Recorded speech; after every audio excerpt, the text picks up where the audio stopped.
I was recording for this video a couple nights ago, and I was like talking kind of soft. I was like, whoever lives on the East Coast of the U.S., you're probably asleep, but I'm not. And then I get all these messages like, you should do ASMR, and you should like, you should do a sleep podcast. Like, just tell people stories to sleep. And I was like, what in the, like, ASMR?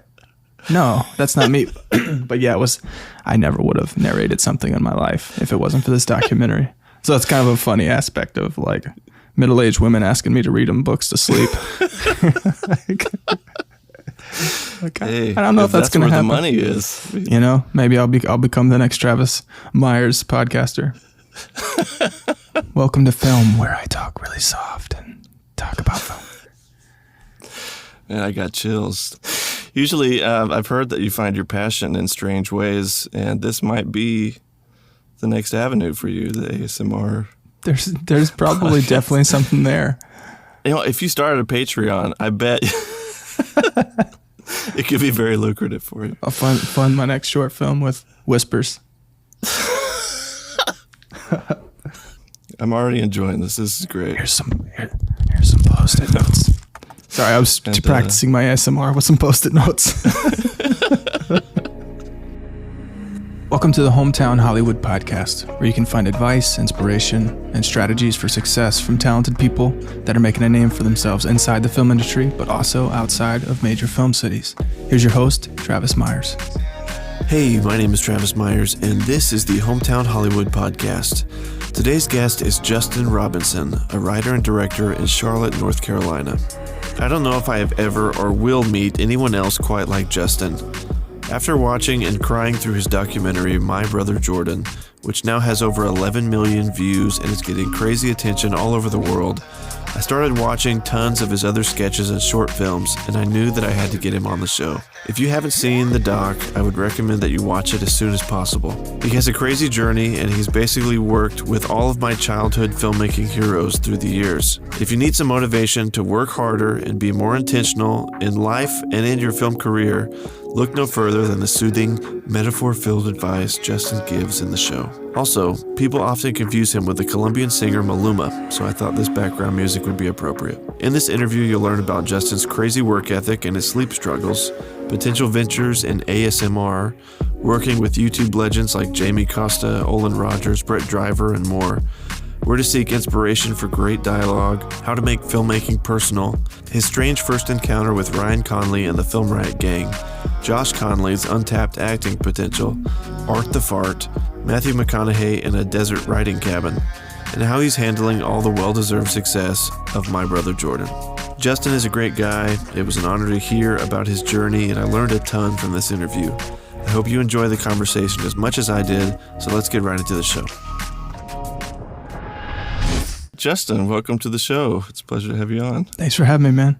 You obviously have a lot going on right now. Your documentary is blowing up about your brother, My Brother Jordan. And I just want to say thank you for letting me, Texas came out, letting me meet your brother through that video. I am not ashamed to say that I ugly cried through it. And I don't know if I've been that touched by a documentary in a very long time. It made me want to be more intentional with my family, relationships, friends, and so just want to say thanks. Absolutely, man. So we will get into that. Once I was doing my homework, I noticed that you have an interesting story. Let's talk about the early work. I did a deep dive. I looked way back in the YouTube channel. I went from Bedtime Stories, The Cup, and then I see like every once in a while, like, whoa, my gosh, you've worked with Jamie Costa and Olin Rogers and Brett Driver. And how did you meet all these people? How did you get started in filmmaking? And all three of those guys are great dudes. Filmmaking has allowed me to meet most people that I work with or that I'm friends with in the film industry circle. So grew up very sheltered from movies, so I didn't have a palette for directing or filmmaking or screenwriting. Didn't even know what that was, didn't watch even enough movies to realize what was happening. It was just a sheltered pastor's kid, homeschool, 90s life of G movies. So in high school, middle school really, we had a VHS camera, started dabbling. You know, I was editing VHS to VHS tape and illegally downloading Space Jam music from LimeWire in like 2004, editing on Pinnacle Plus 9 that one of my older brothers somehow got from his college, and just kind of fell in love with it. And, you know, again, wasn't making like films by any means, but grew up quite a bit when my brother died right before my senior year of high school. 11 days before I was 18, and my dream at that point was to play college basketball, but when he died, basketball kind of died with him, at least for many years. And so I kind of turned to filmmaking because basketball was something that made sense to me, in the sense of, to be good at it, you kind of have to be the last person on the court, or at least I would. Some people probably are more naturally gifted, but I had to work really hard, and I was shorter than everybody, but mentally I was way taller than everybody. I was very confident. I talked a lot of trash. And, you know, because I was playing varsity, at least in a homeschool, private Christian school level in the 6th grade. So I was having, a taste of 6'8" people when I'm like 4'9". So you can't exist on that court without being confident. And so I had this confidence built from basketball, and I had this awareness of people, and I had this awareness of what people needed to succeed as a teammate. And so when my brother died, and my life up to that point was mostly basketball, the film kind of replaced it. And so the same ways that I thought about basketball, I think about filmmaking. And, you know, you have to work hard. I have to work hard. I have to be the last one on the court, so to speak. So then, you know, YouTube was in its, you know, golden era at that point. So made a YouTube channel, started making sketches, stupid, silly things where I could convince people to come and film with me, because nobody I knew was interested in film. It was just me. And so people coming around just for me to be, you know, the crazy homeschool kid who will do anything for the film. And then, you know, I started making more and more, went to college, was a horrible student, although I did pass. I was writing sketches and scripts in my classes, and I grew up hating school, hating writing, was really bad at reading, couldn't, like, I don't know if it's reading comprehension or like dyslexia, or, you know, I don't know, and I'm sure you can identify it with an acronym that makes sense to the science or mental world. Like, people often ask me in relation to my brother's death or just life, they're like, have you ever gotten therapy? I'm like, I haven't actually. I probably should in a lot of ways, but I would, the therapist would need therapy if they gave me therapy. So all that to be like said, the inception of therapy. Yeah, it would. It'd be like, it's like you go to a chiropractor and you're like, hey, make sure that you get your back popped after you work on me. So that's kind of how I feel. But so filmmaking just became a thing that I put everything into. I could not think about it. And so full circle from hating school and writing and reading and learning, not learning, but learning stuff I don't want to learn. I was into film 24/7, breathing it. And so I made this really terrible World War II film, which is private on YouTube. I know you did a deep dive, but there are a few things that people shouldn't see. Oh, I hacked your channel. Oh, did you? No, did you? No, oh, I'm kidding. Like, there's probably a way. It was online for quite a while. It somehow got a lot of views. Like, it was over 1 million views, and the comments were just all over the place. Yeah, it was quite entertaining. But anyways, so I made that film, and to go back to meeting Jamie Costa, he went to the college I went to the college that he went to. And he found me in the cafeteria after I'd made that film. And he said, hey, I saw your film, and I think I want to be an actor and would love if you ever.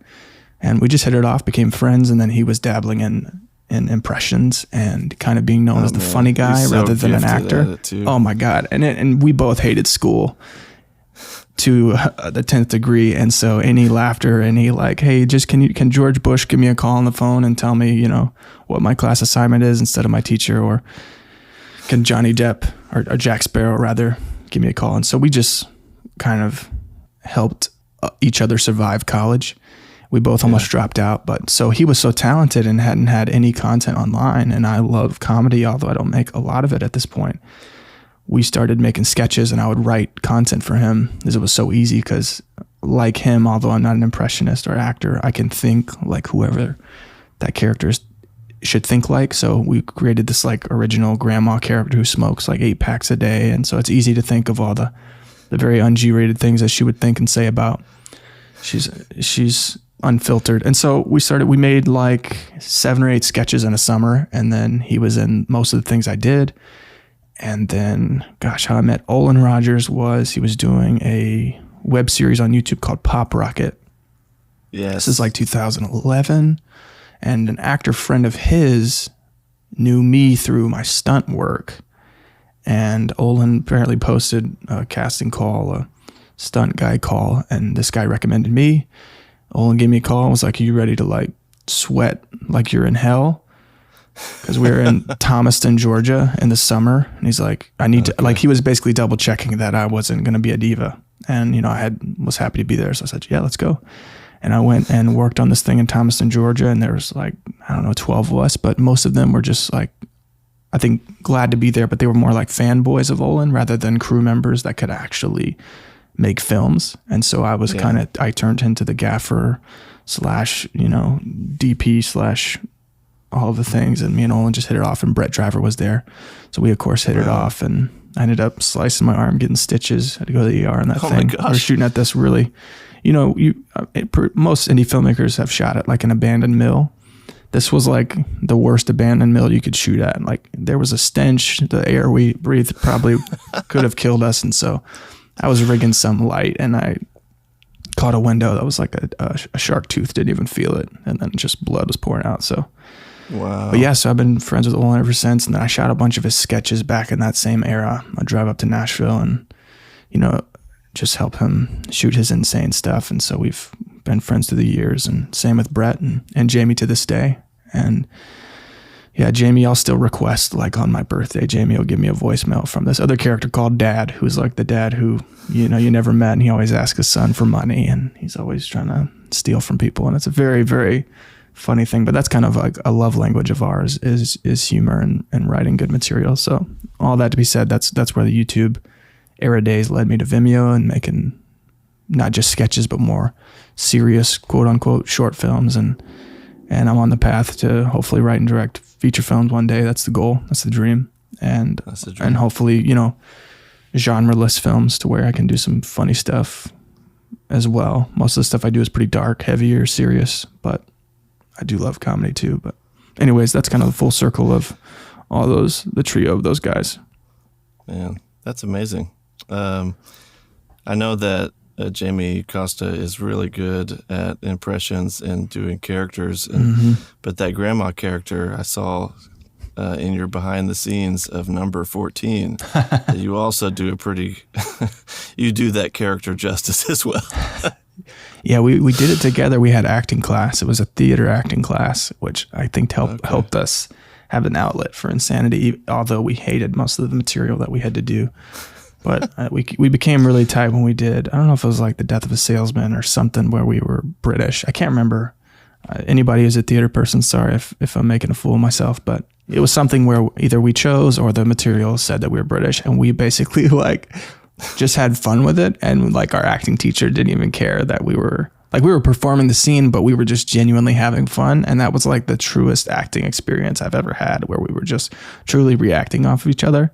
And that was kind of in that era of where we were solidifying our friendship and our kind of like ability to be insane and stuff like that. But yeah, he's so gifted. And in that era too, he was trying to also become a dramatic actor, a serious actor, and not just be known as the guy that, you know, people see. It's like a dog. Hey, do a trick, shake, you know, roll over. And yeah. Jamie's not a dog, although he would be a great friend if he was a dog in another life. But so it was kind of in that era. So we would shoot like a grandma sketch, but then we would also shoot like the most, you know, serious high school mercenary film that we could do at the time, or college student mercenary film. But yeah, he's a really talented guy. That sky is literally the limit. And I don't think that's a cliche to say that for him. Well, you're saying like you enjoy humor, and you look at your YouTube channel. It's one video that is near and dear to my heart, which is Yellow Death. And then I would invite the listeners to look at that one if they can. Maybe I'll leave it a surprise. But it's a pretty fun, especially from the South, where you like, because where I live, there's a ton of pine trees, and that's so true. And I've been thinking, like, someone needs to do a video about this. And then I found out it was already been done. And there's no way to top that. But then you go from that to number 14, which is a really gritty action movie where you break everything in that building.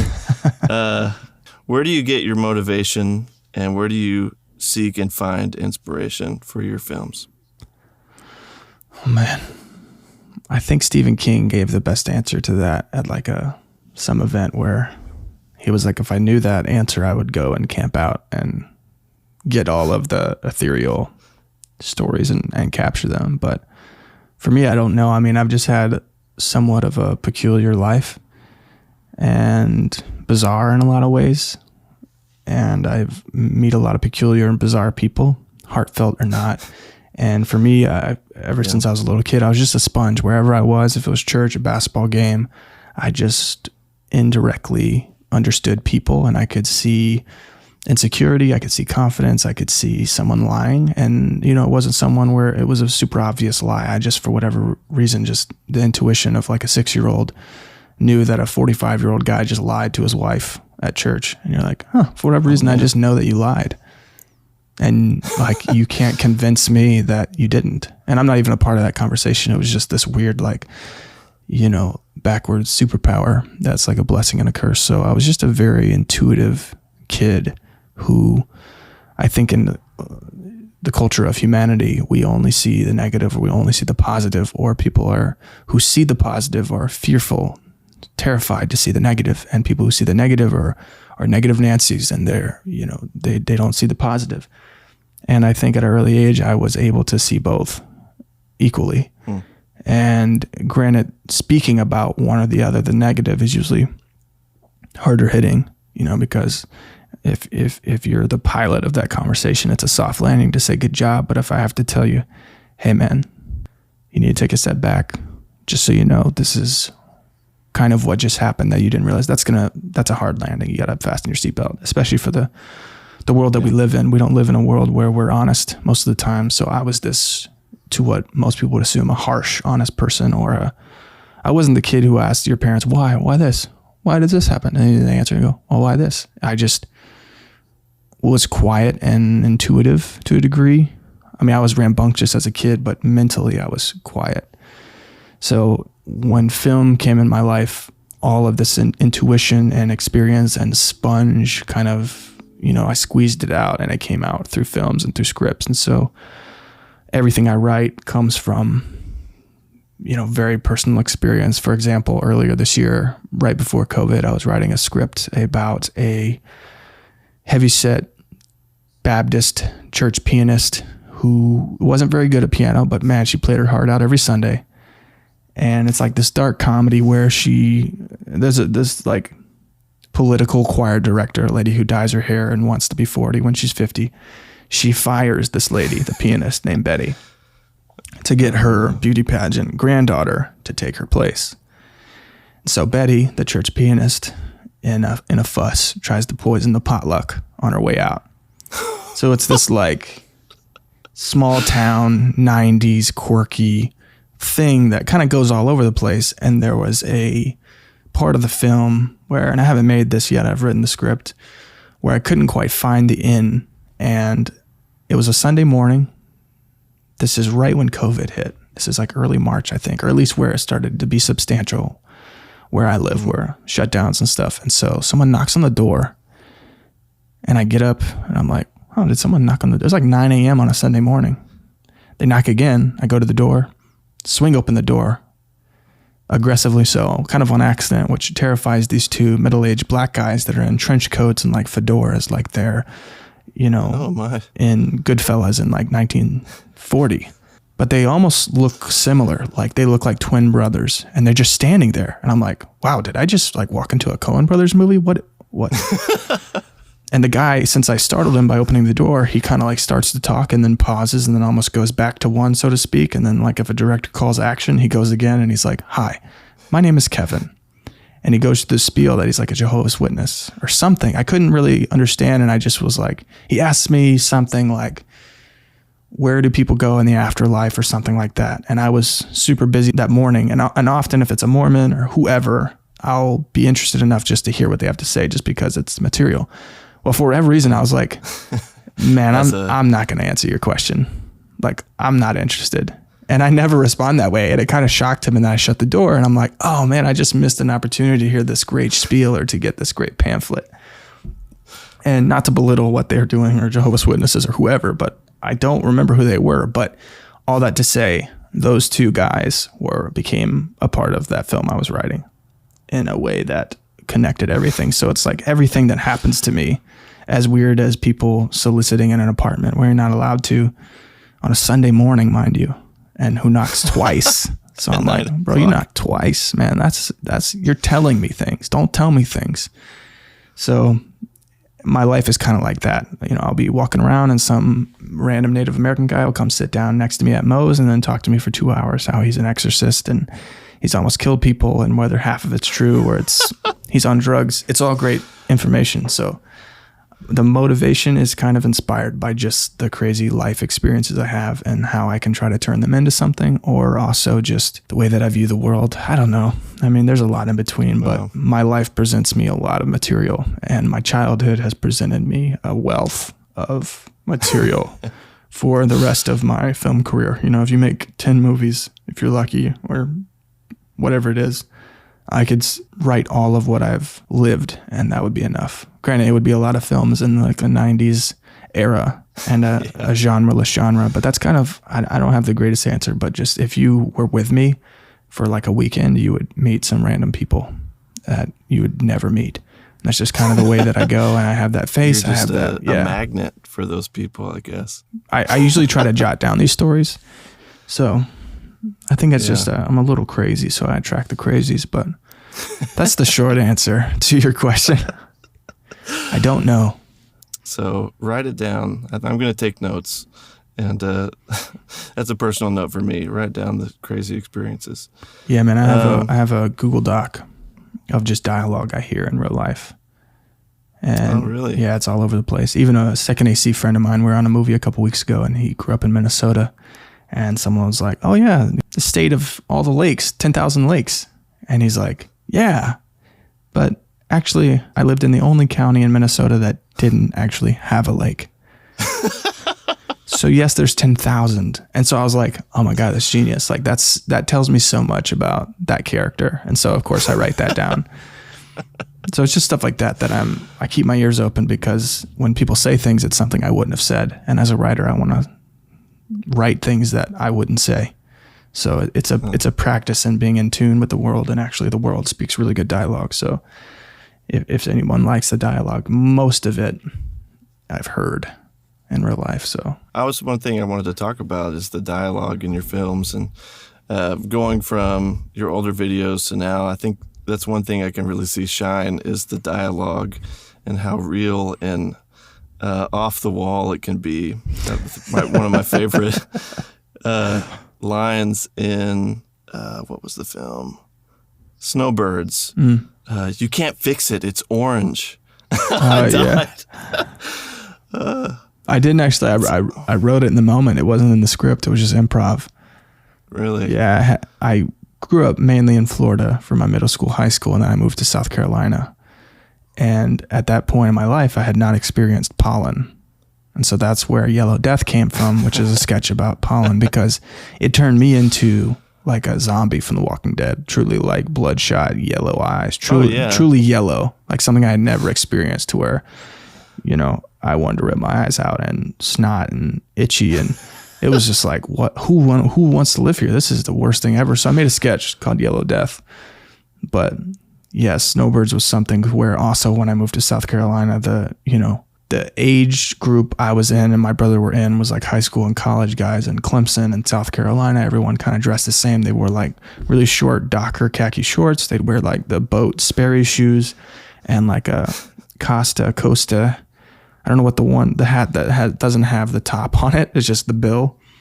Oh yeah. And then they'd have, this, like everybody was the same. And I'm not hating on that look, but everyone looked like carbon copies of each other. And in Florida, you got your surfer bros, you got your dudes wearing FUBU, you got your homeschoolers wearing denim for days. And then you got, everybody else in between. And there's kind of diversity there. And when I was like, wow, everyone looks the same. So that was the inspiration for Josh Conley's character, was to wear Clemson Orange, like an alumni who lets everyone know that he went to Clemson. And so then in the moment we were just improvising, and that all of the years of experience I've had being around people that went to Clemson in Carolina, I go, it's orange, you can't fix it. But yeah, so that was a fun line. Josh just delivered it. The moment I just in the moment said, Josh, say it's orange, you can't fix it, he busted laughing. So we had fun with it. And so some stuff like that is magical, but I wish I had put it in the script. It might not have been as funny because it was so organic when Josh delivered it. I think Josh is underrated. Wow. There goes puberty again. 28 years old. Been Keeps there. happening. I think Josh is so underrated as an actor. I love everything he does. And one day you should write a movie for him just as the main character, being that he can even be that same character. And I would just watch it on repeat. Yeah, he is brilliant. He doesn't act in a lot of stuff. He's mainly been in Film Riot for good reason. And even the way I met them, it was this project, man, years ago, 2013, where he was supposed to be one of the main characters. I think his character name was Charlie, and it was this really like aggressive, it was a zombie movie, and he was a guy who shot like a bow and arrow, something like that. And he never got to play it. And so whenever I interact with Josh, we'll be messing with each other, and I always joke that like whenever he does something funny, which is usually on the first go, I act as if I'm the director, and I'm like, I'm not shooting anything else, I'm moving on, that's the one. Because he's so good at just being in the moment. You look at him and he'll just give you a face, and you're like, we're not even talking about filming, I just go, that's the one, Josh, that's your one take type of guy. But he has a wealth of like intensity that's kind of untouched acting wise. He has a lot of material that he could share with the world, I think, eventually. So I hope he acts more. I hope Film Riot gives him more opportunities, but he's also someone that I don't think a lot of people think to, hey, Josh, will you be in my film? And he's a gem in every way, but he is also someone that I think could play a lot of characters. I mean, he does on Film Riot, but in more like narrative movie sense, I think he could. I know he could. He's getting a lot of practice. And you segued right into my next questions about Film Riot. And Film Riot and Olin Rogers were like my heroes in the film world. And then I was like, dang, this guy has worked with both of my heroes. So we've explained how you met Olin Rogers. How did you meet the Film Riot crew to the point where you were part of the crew? Yeah. So I Googled Ryan's address. I drove to Texas, knocked on his window, and said, let's be friends. I'm kidding. I wish that was our story. In high school. At this point, I would believe it. You could have sold me on it. Yeah. I'm sure some kids have tried to do that. But I think it was late high school, back when, my brother had died and I had no film mentors or anybody. I just had YouTube and Vimeo and Film Riot and Olin included. Even the Balloon Shop days, I had watched them, subscribed, of course. So anybody that I thought was a respectable filmmaker that I could learn from, I watched. And so that was in maybe 2009, I think Film Riot started. Could be wrong, but so in that era of like senior in high school, college, I watched Film Riot. And so when I started making sketches, I got a Twitter, social media just for filmmaking's sake. And I would tweet Ryan and say, hey, I made this sketch, would love your notes on it. Because I was looking to get better. I wasn't looking to get a pat on the back. And he'd be like, oh, I love this. Your pacing is good, but maybe, this. And it wasn't like the most harsh feedback. I mean, he's not going to ruin somebody's life on Twitter, but, and to my surprise. At least not on Twitter. Yeah, at least not on Twitter. And he doesn't have that type of heart either way. He's a good-hearted guy. But so he was kind enough to reply to most of the things that I sent him. And to my surprise, years later, when I made that short film, number 14, which was just to have material for a stunt reel. So I wrote this little thing. I shaved my head and grew a beard out and looked like Hugh Jackman in Les Mis just to shoot this thing. And to my surprise, from all the sketches I had sent Ryan, I don't know if he subscribed or followed me on Twitter or whatever, but he kind of followed me in the unsocial media sense, I guess. So when I released number 14, he, I think it was on Twitter, messaged me or emailed me. It was like, we need to work together. And that was all he said. Wow. And he posted the short film, and I was like, oh, wow. That was back when like nobody shared much of, I think, short film in general. And it wasn't as much of a mass sharing experience in my own. I never asked anybody to share it. So it was a obviously sharing helps, but I didn't care if you did or didn't. But when Ryan did, I was like, oh, wow, he saw it. That's cool. And so he emailed me. That was spring of 2013. We were supposed to do that film Outsiders, which is the reason he flew me to Texas to direct all the behind the scenes, which was the film Josh was going to be in. And this makes sense. Had never even Skyped them. We just emailed.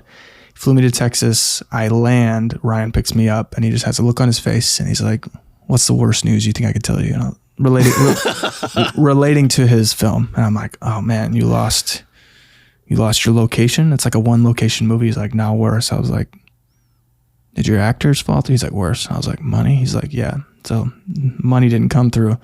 The film was canceled while I was on the flight, and I was supposed to be in Texas for like 2 weeks. And so they had pretty much caught everybody who was flying in to do this film before they got on the flight, except me and this crazy, brilliant composer, Daniel James from England. So it was me and him at Ryan's house with a bunch of gear for like 2 weeks. So we kind of hang out and have an emotional... Kids in a candy shop. Yeah. Yeah, Daniel, I think, was the fire that he just wanted to do something. He would wake up in the morning and scream from the second story, "Y'all beautiful. Y'all beautiful." Like every morning he would hold up his iPad with the song. Like it was like the Simba moment. And like, man, that's him like sober, I think. So he was just a energetic cat, which is why he makes such amazing music. But anyways, we were there after a couple of days of like hugging it out that this film was canceled. They ended up, long story short, making the short film Proximity, which was based on, hey, we're here, let's make something. I acted in it. I got drowned in it. We had a blast. It was a crew of hardly anybody. It was like me and Ryan's sisters. That was the crew. Yeah. And Wayne, a guy who drove from Jacksonville just to come help, and he just held the boom pole, who ended up being a really great, awesome friend of both Film Riot and myself. And so that was us. That was us making this movie. And then we just became friends. I flew back and we kept in touch. And then years later, January 2016, I flew to Texas to shoot some interviews for my documentary. And I was staying with Ryan, and we were talking, and I've been freelance since college and shot weddings in the DSLR days in college, and then was ACing and gripping and PAing and second ADing and all these things on features. And he's like, "What's next?" I'm like, "I don't know, man. I don't know." And then a few months later, he's like, "Why don't you come work for me? I don't really have a job for you, but you could just like," we were just more friends than we were like colleagues or anything else. Yeah. And so then, let's see, June 2016, I moved myself to Texas and worked full time with Film Riot until almost 2018. And I work part time with him now. And he has executively produced the last 2 short films I've done.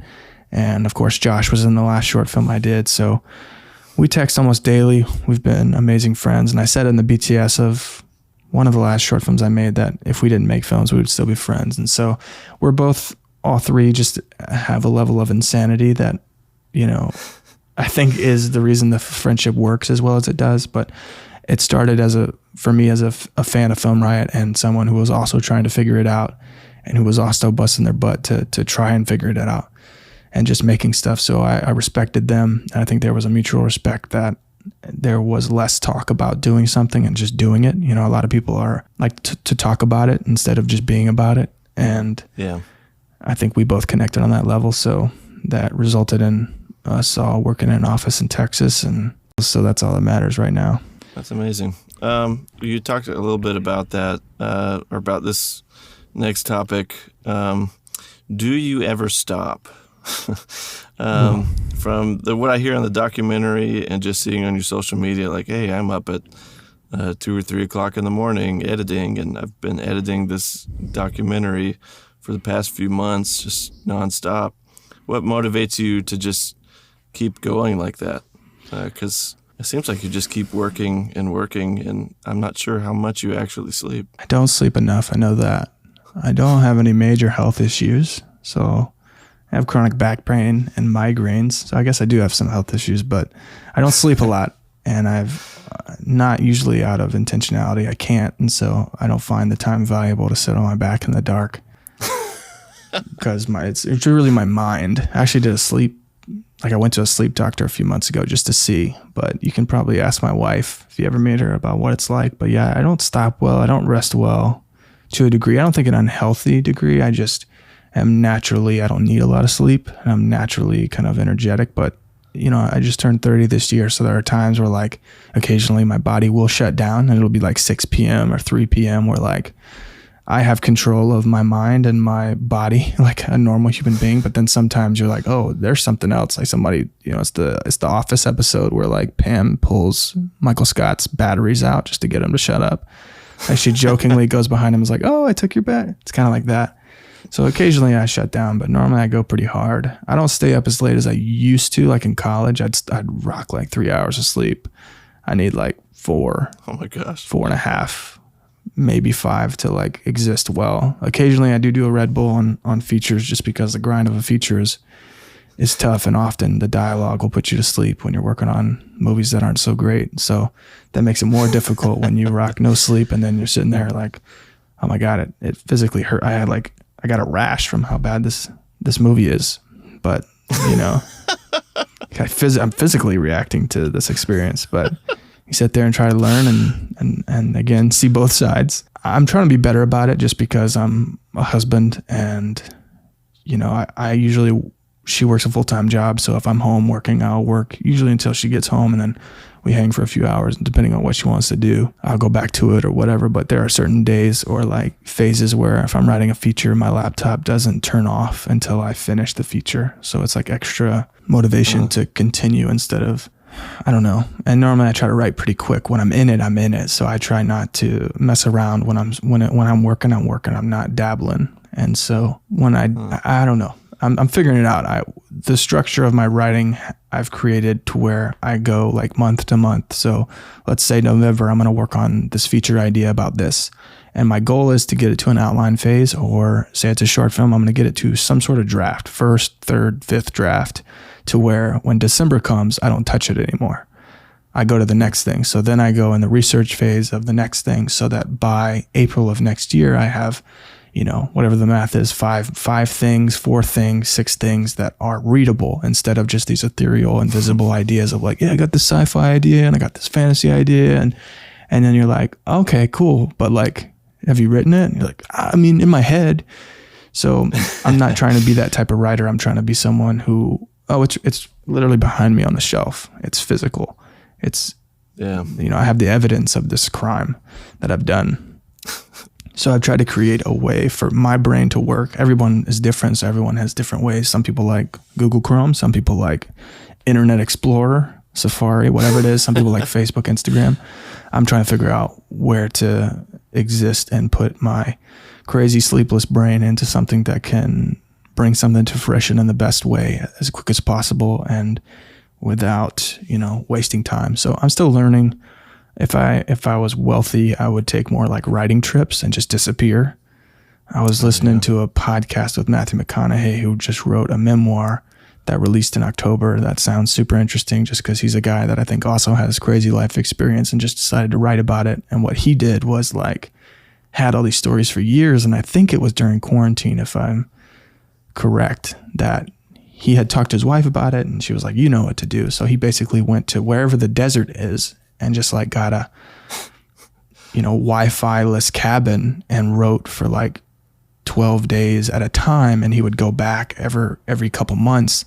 And I think over the course of all these writing trips, he did like 52 days. So he wrote this book that's like 300 pages in 52 days of like specific all-in work. I mean, like no Wi-Fi, no power or something crazy. Like, I don't know if you go to that extreme, but that's something that really speaks to me, like going to the beach, but just basically writing and putting your toes in the sand is like a dream for me. So I'm still trying to figure that out, but that's a way that with my sleep schedule, with my life schedule, to where when I go hard, I go hard in the paint. So my writing has gotten faster. I don't know if it's gotten better, but I've been able to put more words on the page and speed up the process of being intentional.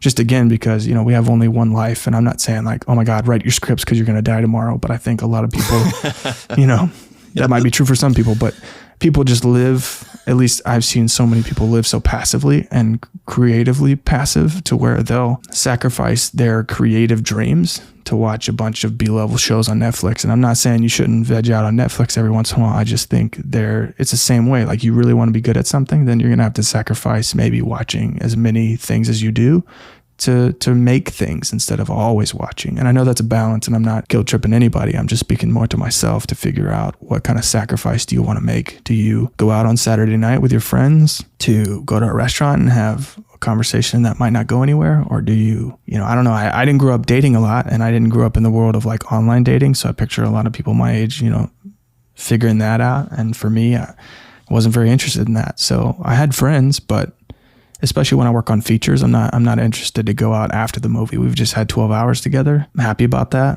but I'm going to go home and write. I'm going to go back to this terrible hotel and try to create something just because that's the only time I have. And so I have to protect my mental wellness and my creative wellness. And socially, I think it's valuable too, to have boundaries for yourself and to know yourself. And so I'm still learning myself creatively and relationally, but I do sacrifice a lot to make movies, and I think that's the way that I have to do it. And I think it's an important balance of life, because you don't want to be the guy that's a bad husband, but he's a great writer, and he's a bad filmmaker, but he's a great, I want to do both. I want to do all of it, and I want to do all of it well. So figuring it out. Yeah. Both of those things take work. Yeah. You got to make sure that you work at it. I think that's advice. You said it might be hard to hear for some people. I think that's advice that I need to hear and I need to take more seriously. So I appreciate you saying all that. Yeah, man. And again, figuring it out, I'm not a pro on any of this. I see so many people, and especially working at film, right? I got so many messages. I still get reached out to a lot of young, I don't want to say inspiring because I'm not the biggest fan of that word, but people that want to make movies that maybe aren't making stuff that is substantial, or whatever you want to say it. I don't think I said that any better, but people that ask questions that are looking for like answers instead of, not everybody can be Indiana Jones. You might be like Indiana Smith, so you need to go do that. Indiana Johnson. And so people just looking for answers rather than like, hey, you kind of have to go through it too. Like, where did you start? Did you have a DSLR? Or did you start when, Red was in? Did you start with an Epic? I started on VHS. That doesn't make me better or worse than you. Yeah. There's more options probably now for you to use gear-wise. And so I don't know. I think it's just something that it takes a lot of work, and I don't think work isn't attractive to people. Yeah. But I'm grateful enough to love screenwriting and filmmaking, so it's easier for me. But all that to say, a lot of the people that reach out, not all, but most, you can tell pretty quickly that they're not looking to sacrifice to make something. They're just trying to find a way. Like, hey, how did you write that cool thing? Was it 30 years of life, or did you just like think of it in 5 minutes and you're like, oh, this is my life's work? It might not be good, but that's why it's rich. So again, you do find like a guy I met through a random email. He saw a film I did. He's one of the most talented writers I know now. He's a young guy, amazing, like super proud of him. And he's someone that, again, had great questions to begin with, but he was also just not interested in the idea of being a writer. He's writing stuff that's great. And that's, an anomaly in some ways, but that's someone that you're like, there it is. You're doing it. You're figuring it out. You're not trying to be Tarantino. You're not trying to be Wes Anderson. You're being who you are. You're certainly influenced by whoever. There's nothing wrong with that. But that's been cool to see, because of the reverse. I see so many people that are just hoping that someone can make their film for them or write their film or whatever. And I don't know. I see a lot of that. I don't know if I'm communicating it effectively, but I feel like... Yeah, for sure. I think a lot of people, when they ask, like, hey, will you check out my film and let me know what you think? A lot of people have the idea that it's like, oh, this is the way I'm going to get discovered, and I've already got the skill set, and I don't need to work at it. Work at it. And I think that's a toxic way of thinking, and I probably have been guilty of that myself. And then I've never been proud of anything that I've done that I haven't worked my butt off for. And I think that's like you were saying, that a lot of people don't like to hear that it takes a lot of work, but it does. And I think you can tell that you have really worked at it, and especially in some of your later films. Like, I keep going back to Snowbirds. I think and Grape Soda, I really like that one as well. There's just so much emotion in those films, and I think that's one thing you like to focus on is deep emotion and showing that and having other people feel it through your films. I guess you've kind of already answered that. What inspires those types of work? But I guess it's real life experience because you've experienced that. Yeah, and I think certain filmmakers that know me, most people that know me knew me after my brother died. And so filmmakers that see things in my films that are like definitely related to experiences, especially when people saw the documentary, like I share in the documentary the day my brother died, that this couple had come to the door at the hospital, and I wasn't really letting people see Jordan just with how bad he looked, and he was not coherent. And they were like, do you need anything? And hundreds of people had asked that over the 13 months of Jordan's cancer to me or to our family. And no, I'm good. I don't need anything, because I truly didn't. But for whatever reason, there was a smoothie place that opened in the hospital. And I said, you know what? There's a smoothie place. I would, love that. And they're like, what flavor? I was like, well, I don't know. They brought up some purple smoothie and I don't know what flavor it was. And Jordan is dying. Like he had been dying for months and he hadn't eaten much. And I went over and gave him some of my smoothie and he couldn't even really see me, but he drank some. And I was so stoked about it. And so, that was in 2008, the day he died.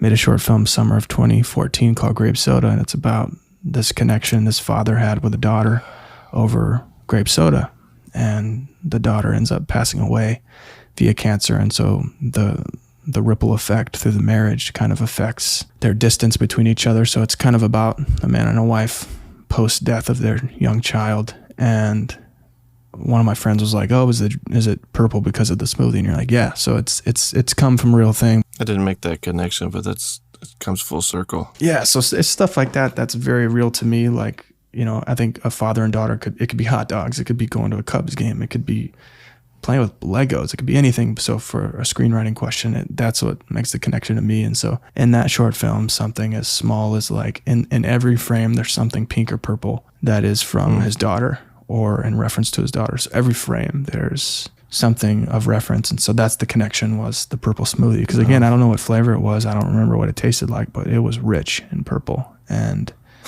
so, and it also related to, again, when I grew up in Florida, you go to 7-Eleven, you get an icy or a Slurpee, as we called it. It was always so hot. That was always a refreshing thing. And there was this one gas station that was like this original unchained gas station that had these purple smoothies, and we called them Roozies. I don't know why, because it wasn't related to drugs, but that was also a connection to the purple. So it's stuff like that even if it's just for me or for someone like that to go, hey, is that purple for this reason? And it's like, it is, but I mean, I don't know. So that's again kind of where a lot of stuff comes from, is things like that and experiences I've had, or like a smell of a room. You go to a church that smells as a kid and you wonder where that smell came from. And then, so you write a film about a church that used to be a mortuary. I don't know, like, haven't written that film, but that's kind of how my brain works. I have to figure it out. Because I think partially I would have been a good soldier. I would have been a crazy soldier. But I also think I would have been like a good private investigator or a cop. I just, either the intuition or the fearless insanity to be like, oh, there's a sound that's bad over there. I'll go over there without thinking. So I have to be careful. People in those movies. Yeah. Like I was saying on Instagram the other day, and someone's like, oh yeah, you have a stalker? And they're like, oh, are you scared that he comes? I was like, it'd be scarier for him to show up, than for him to show up and me be scared, just because I would, anyways. So a lot of life experience goes into the weird confrontations or the weird emotional places I've lived mentally and emotionally. It goes into the film and impacts. So that's why I think it's, in some ways, things like that, you can tell when you watch a film that something has been experienced by the filmmaker, because often when you watch a filmmaker that you can tell their fingerprint, their DNA is on it or in it, you can tell that experience enriched this film. No matter if the film is good or bad or whatever you think or feel about it, I appreciate when things feel lived. And that's not every movie, because there's a lot of movies that you couldn't live that scenario, but if it makes sense to feel that this moved them at some point, and hopefully it'll move the audience. I think that's contagious. Yeah, I think that's beautiful. I like how, especially after watching the documentary, like I'll go back and watch some of your older films and I'll see pictures of your family like in Popeye. I saw the picture of your dad, and it just seems to fit in the scene. Oh yeah. I don't know. Like I think there was another picture of your brother in. I think there was one in Grape Soda as well. Mm-hmm. It's like not only are you putting in your personal emotions because you've lived these type of experiences, but like Yeah. Even visually, there are things that have your stamp on it, I guess. So we can't leave without talking about the documentary. You posted it, and it has just blown up. It is probably a few views away today from when we're recording this from 10 million views. How have you handled all this? What's it been like? Pretty crazy, especially because it's only been 3 months online. I mean, from when I started making it, which was 2012, it took 8 years. It was 4 years after he died when I started. For retrospect, me and my older brother Jordan were very, very close. I think as close as we could have possibly ever been. He died of cancer, tragically. 4 years after that, I started making a documentary because everybody who then met me knew me as one thing, a filmmaker or the little brother of the guy who died. And no one knew me. They didn't know who I was. So I was a senior in high school, and then I went to college, and those were the personas I had. And both are most of the time very impersonal or distant from people because they don't know how to approach you. Yeah. Is, I love your films, or it's, oh my God, sorry. People don't know what to say about death. There's no vernacular or language for death. It's just like, I know how you feel, and you're like, you do not. No human is the same. You do not. But, I'm not going to say that to them. Anyways, that's a book. But yeah. So started making this documentary. It took 8 years and just self-funded, shot with a 5D, shot with every type of camera from 2012 to now to get this thing done, and then finished it in January of this year after dieting from life and a lot of things.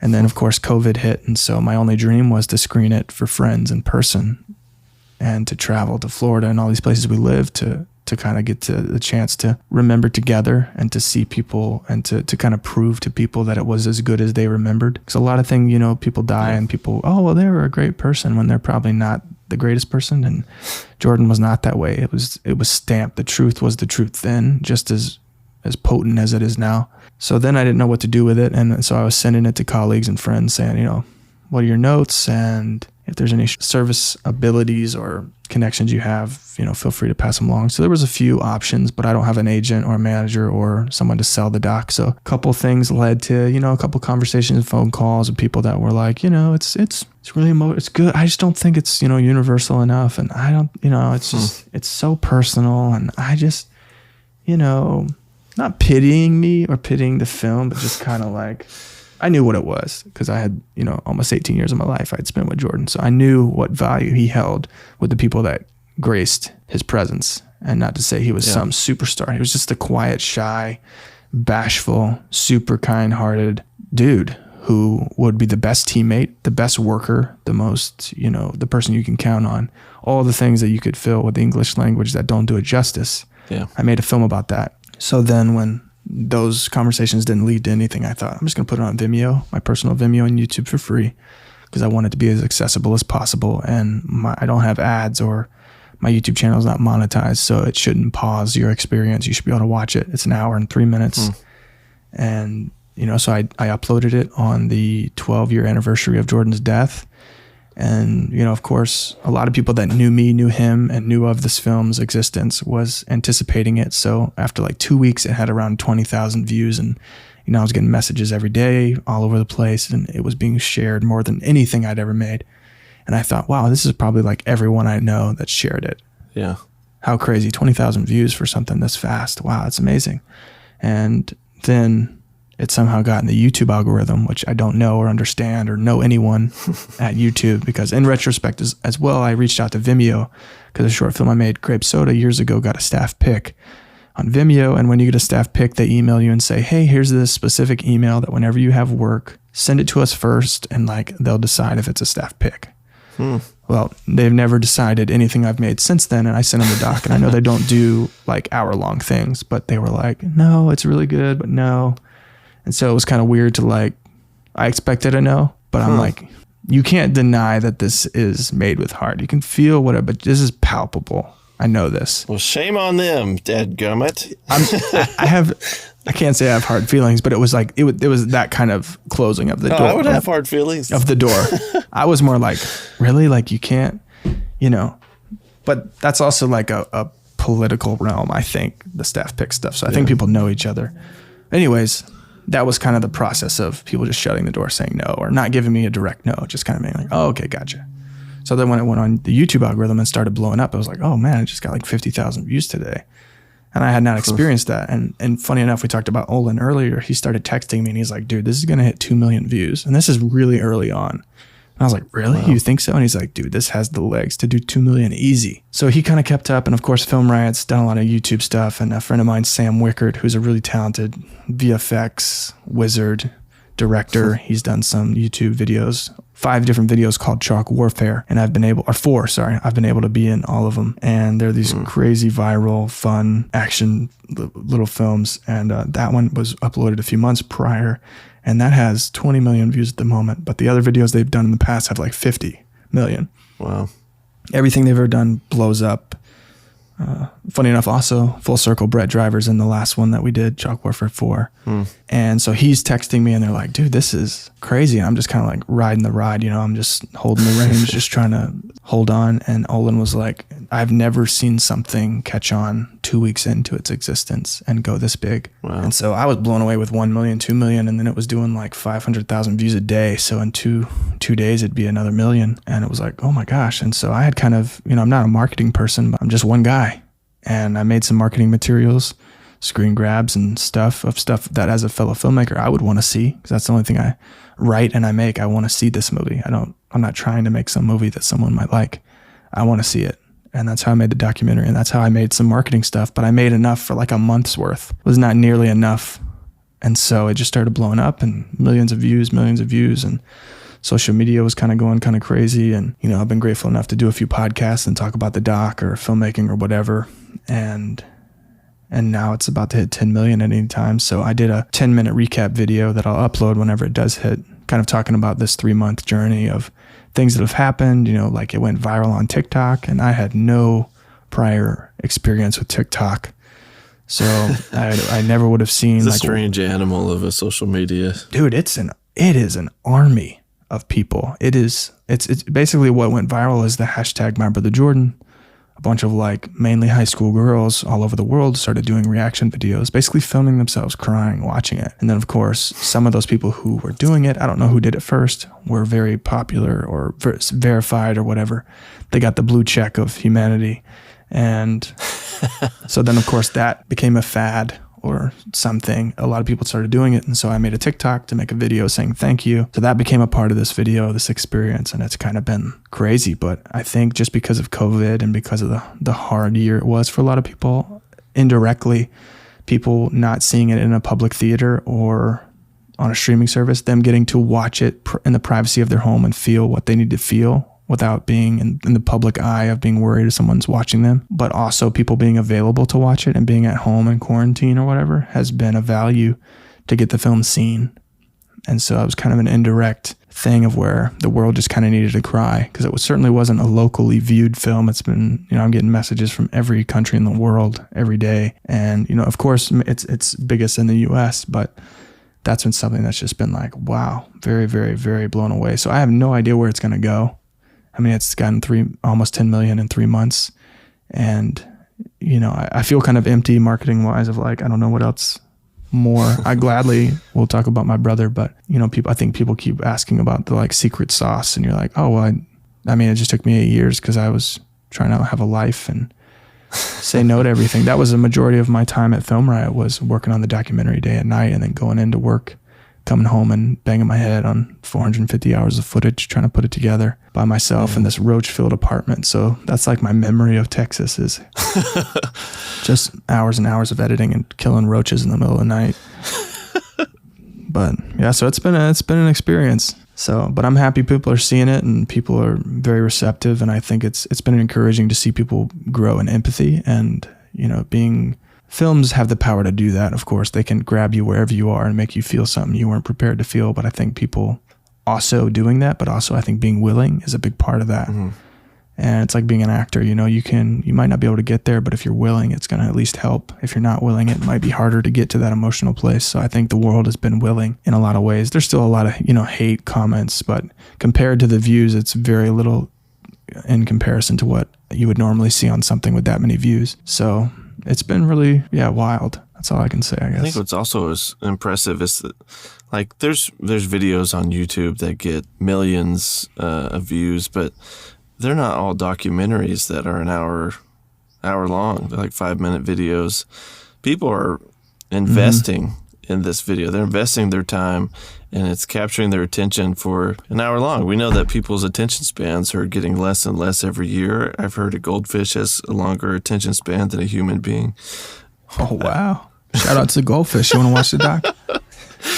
I don't know how they even test that, now that I think about it. Like, how do you know? Do you speak to the goldfish? Anyway, so that's a good question. I can tell that you've put in your whole heart and soul into this, and that shows, and that your hard work paid off. I saw somewhere that you were writing a book about it as well. Yeah, trying to. So years ago, in light of trying to document the crazy dialogue I hear in day-to-day life, and then when my brother died, I was fearful that memories would fade, which they naturally will, in your brain, your body. Yeah. Deteriorates, and I was fearful of that because the memories I had were so valuable to me and so impactful for me. I wanted to savor them, so I would jot down some stuff, and that was in my early, it's horrible to think about, but I can't blame anyone in particular, but I kind of grew up in the generation or the place to where, if you journaled as a guy, you're gay, kind of a vibe, and that 90s, thing where you're like, I don't know why that, but they'll also go watch Lord of the Rings, and then they realize, J.R. Tolkien wrote that. Writing is not something that is any type of bad thing. So I had this weird thing where writing was something that people didn't do, or you weren't, I don't know, you had to be really particular or weird or had no other skills to be a writer. Yeah. It's just a weird psychological thing you kind of grew up around. But so I had kind of started writing, and I don't want to say journaling, but writing stuff about my brother and stories, just because in day to day, if we ever met up and had lunch and you asked about some crazy story, I want to be able to tell that story really well.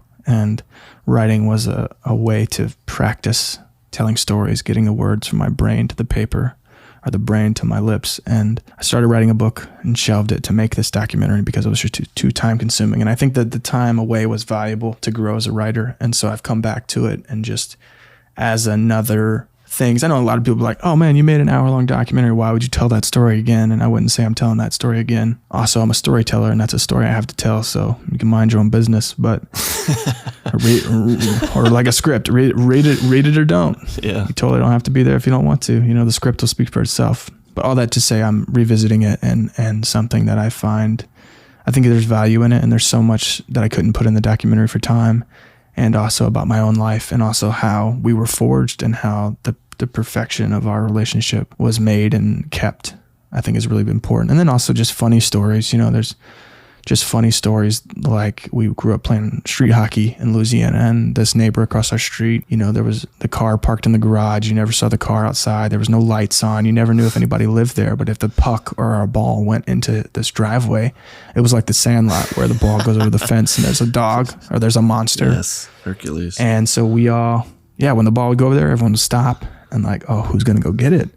And so as soon as you cross the threshold of this driveway, this old man named Art, who we called Art the Fart, would run out after you if you got on his property, even if you were just grabbing the ball 3 feet into his driveway or his grass. Get off my life! He'd just scream. Wow. And so it just was this part of our life to where you never saw lights on, you never knew, but he was right at the window. He was in the darkness, right in the shadow, watching. And now in retrospect, I wish I could get to know why he became such a fart, Art the Fart. And to be fair, my mom, who, every word was a cuss word, fart was a cuss word. So she'd say, you have to say toot. And we're like, Mom, Art the Toot doesn't have the same ring to it. So I share stories like that are just from our childhood in Louisiana, where it's like we ran over an alligator with the car accidentally, just because that's the life of a Louisiana person. So it's stuff that tells the tale of our life, and I think holds value just for me personally. And then also, if it's not for anything, if it doesn't get published, I can go back or share it with my kids one day, or people who want to know me can go and read these funny stories and tales of our childhood. So it's broken up in like short stories that are like the pivotal things, but it's also like it could be a companion piece to the documentary. So again, I don't know where it's going to be in the long run, but I think it's valuable for me as a human to write these things down, to tell these stories rather than hold on to them, because again, a lot of stories are never told because they died with the teller that never told them. And I think it's valuable for us to share, because there will be pieces of that story that hold value for the listener, even if it's a laugh. And I think that laugh or that nugget that's taken is valuable in this world of a lot of different currencies. I think that's a great currency to share with another. I think it's rich in life and in pain and in love. And that's kind of where I'm at with the book. So I'm pretty early on, but it's also an exercise in writing, because I also don't just want to be a screenwriter. I don't just want to write scripts for me. I want to be a rounded writer to where I can write for other filmmakers that I respect. Yeah. And can write books, even if it's a memoir of sorts. I want my kids to be able to know who Uncle Jordan was. I want people to know who Jordan was, just because he's a guy that deserves that credit for how he lived. You know, you don't get an award for being a nice guy. You get an award for being the best, but they don't give you an award for being the best nice guy. So I'm writing this book, and I made that documentary to in some ways give him an award and props, because it wasn't something also where when he died, I all of a sudden was like, oh man, you were amazing. It was the whole time. Nothing was a surprise of his character or mine in that regard. It was, we both held each other up and respected each other to the highest degree and loved each other as much as we could humanly possible. So all that to say, I'm working on it. That's amazing. Well, if you do, or when you do finish it, sign me up. I'm doing my pre-order now. Thanks, man. So you've got at least one customer, and I know I'm excited to read it and hear the stories, hear more about Art the Fart. Art the Fart, man. Yeah, maybe I'll do like Instagram Live and I'll ASMR read some of the stories, some of the rough draft stories. Dude, that's where it's at. Man. I'll read my book. I'll do because that was one thing I shared with my wife. We were talking about it one day, and I was like, you know what? I think I should just do the audiobook version, because it's the story told from my perspective. And since I did the doc, it would be weird if someone else was reading these stories. Yeah. But maybe that'll get everyone's ASMR fix out of the way. So dual purpose. That is excellent marketing. I can't promise I'm going to do that, but I can meet you in the middle. Here's an audiobook of my book. I think you'd be amiss if you didn't read it, especially knowing all of this. Yeah. I hope it puts you to sleep. Awesome. I don't want to take, I know you have 1,000 other things to do, but I have one last question. Okay. If you were going to give, I feel like this question is going to sound corny now that I'm reading it, but bro, I'm homeschooled. I've lived corny. Hit me up. You've shaved the sideburns. Oh, you bet. Higher than the ones before. So if you're going to give advice to a younger you, what would you tell them? If it's someone wanting to get started into filmmaking, what advice would you give somebody? I would tell my younger self, that would be an interesting conversation. I would say the confidence that you have is as valuable as you know. Don't let anybody devalue who you are, how you are. And if that all comes in the form of confidence, then be confident. That's a gift. It's a superpower. And wield it respectfully and honorably, but that is valuable. You don't become an NBA champion not being confident, and I think that is valuable for me. I know confidence is an elusive thing for a lot of people, but that's something that's been valuable for me in a way to, what to do in certain things. Obviously there's growth and a lot of things to learn about filmmaking and life and screenwriting, but instinctively, I think a lot of my work comes from that place. It's instinctual. You just know, do you do a 3-act structure, a 8-act, a 4-act? And I just know where a story starts, and I know where the middle is, and I know where it should end. And again, I study all those things, but I think the aspect of, your gut leading the way is something that is what I lead with. and it's served me well in life and with people and also in film. So I think a lot of people not only need to learn more about screenwriting and filmmaking and technical things, but to learn more about themselves and how they think, and to be comfortable and confident in that. Because if you're fearful to take a step forward without stepping on somebody's toes, the crack in the sidewalk or a leaf that fell off a tree, I think you're going to be the same type of filmmaker, because I never want to be a filmmaker that's this different personality, this different person than who I am as a person. I want to be Justin that makes the film. I'm not going to be Justin the filmmaker. And so I think learning life is more important than any technical things that I could learn. Obviously, the technical things hold such value. I need to know what a 35 millimeter looks like on the face, but I also need to learn how to be confident and to be kind and to be empathetic and to be decisive. So I think that would be something that I would tell myself. Like, that was kind of my relationship to Jordan. He was a confident kid, but he was nowhere externally confident. He was bashful. He was shy. You don't shoot a lot of threes as a high schooler if you don't have some sort of confidence, or you just have some sort of like memory loss. And so Jordan at times would grow in his timidness. And I'm a freshman at this time and he's a senior. Like, Jordan, your high school career is limited. You have 8 games left on the schedule. Shoot the ball fearlessly. Let it go happily. And every once in a while, that was the push that Jordan needed. I was kind of the angel / demon on his shoulder, speaking things into his heart and into his brain from a good place of, that was my role. I was 3 foot shorter and 3 years younger, but he saw me eye to eye. And so occasionally being that confidence for him was something that he needed. And also I needed a lot from him that wasn't those things. It was, hey, be kind. Don't be so quick to come to a realization. Even if it's the one you should come to, take some time, because it's too quick for humanity. And so that's why we work so well. But that's why I'm figuring out how to do it myself. So I'm kind of my own motivational speaker from time to time, my own confidence building coach from time to time. I'm kind of who I am, who I was to Jordan. I have to be to myself now in some ways. But I don't know. It's a loaded question. That would be interesting to talk to yourself. But also I think the inspirational things are elusive, because inspiration is like fleeting. It's like the weekend. It's there and people have a good time and they get wasted or do whatever the people do on weekends. But then when Monday comes, they don't know how to exist. Yeah. And I think that's what inspiration is for a lot of people in the creative world. And so I'm kind of not interested in inspiration, but if I had to replace that word, I would say more like motivated. I think that's more valuable for me as a word, to stay motivated. And life and death keeps me motivated, and love keeps me motivated, and people in my life keep me motivated, because life doesn't stop no matter who dies. And granted, life does stop no matter who dies, but to a degree it doesn't. And to continue in a way that gives life to a world that dies off, and to loved ones that die off. I don't know. There's a lot there, but so to the inspirational quotes, I think they hold value for certain things. I think that's the 15th time I've said value. But it's the word of the day for me, I guess. I don't want people, especially in the creative world, to grow up being a dog chasing a car. You're never going to catch it. That car could kill you. I think you need to be careful what you bark at and make it intentional. And so that's kind of that's the path I'm on. A lot of dog metaphors too. I'm feeling it today. You know what I mean?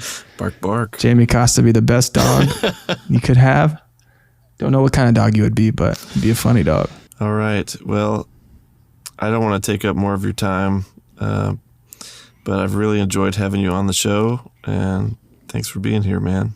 I've learned a lot. Yeah, man. Thanks for asking me. I really appreciate it. And that's it. Thank you for listening. I hope this helps you do great work, be the artist you want to be, and helps you not be afraid to jump in with both feet and make things happen in your film community. Be sure to follow Justin on YouTube and Instagram, or I guess TikTok if that's your thing, to keep up to date with his latest work. I'll leave a bunch of links in the show notes. Hold up. I see what you're doing. You're trying to subscribe to the podcast while simultaneously writing a positive review on the show. Well, just letting you know, more people might find out about the show if you do that, so don't say I didn't warn you. Thanks again for listening, and stay tuned for our next awesome guest on the Hometown Hollywood podcast. I have one story I feel like I have to share it with you, because I know you like interesting stories. When I was in Argentina, this lady came up to me and she seemed very distraught. Me and my companion were there just walking the streets, and she says, "Are you from the United States?" And I obviously don't look like I fit in the country because I'm a 6'6" whitest person you've ever met. I'm like, yeah, I'm from there. Like, when do you go back? She's like in 8 months or something like that. Why is that? Well, when you go back there, you need to tell Chris Angel to quit it. Like, Chris Angel, the magician? Like, yes, I have had it with him. I would show you the scars, but it would be inappropriate. Oh my God. Wow, that's amazing. I don't know what to say to you, but I'll let him know. I can give you a pamphlet that you can. Yeah. That is a great story. And you tell him to quit it.